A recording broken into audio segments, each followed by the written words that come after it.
l'impunité a été levée ce matin. Claire Andrieux, hier soir, Cherif Chekhat a donc été abattu par des policiers qui ont riposté à ses tirs. Oui, il est à peu près 21 heures. Une brigade spécialisée de terrain de la sécurité publique, la police du quotidien en somme, patrouille sur son secteur. Et les policiers aperçoivent un individu qui déambule près d'une porte d'immeuble. Ils décident de l'interpeller, mais l'homme est armé. Il fait feu immédiatement sur les policiers qui ripostent. L'homme tombe, il est abattu sur le champ. Il s'agit bien de Cherif Chekhat. Parmi les centaines de témoignages que la police a reçus hier d'un peu partout en France, plusieurs l'avaient localisé à Strasbourg, dans ce quartier du Neudorf où on avait perdu sa trace mardi soir. Dans l'après-midi hier, l'étau se resserre. Un homme qui correspond au signalement est aperçu sur les images de vidéosurveillance de la ville. Le quartier est survolé par un hélicoptère. Le RAID et la BRI en alerte. Finalement, cette opération est une immense réussite pour tous les services de police.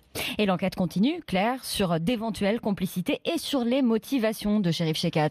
Oui, car la radicalisation de cet homme ne fait pas de doute. Selon nos informations, un texte faisant référence au djihad a été retrouvé à son domicile. Un texte religieux, recopié à la main, qui parle de cavaliers, de laisser place à ceux qui combattent, pas d'allégeance à l'État islamique retrouvé toutefois. Mais l'organisation terroriste a pu revendiquer l'attentat hier par opportunité, comme elle l'a déjà fait.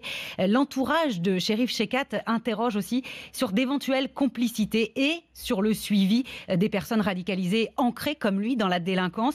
Parce que mardi matin, Cherif Chekhat devait être interpellé par les gendarmes dans une affaire de tentative d'assassinat.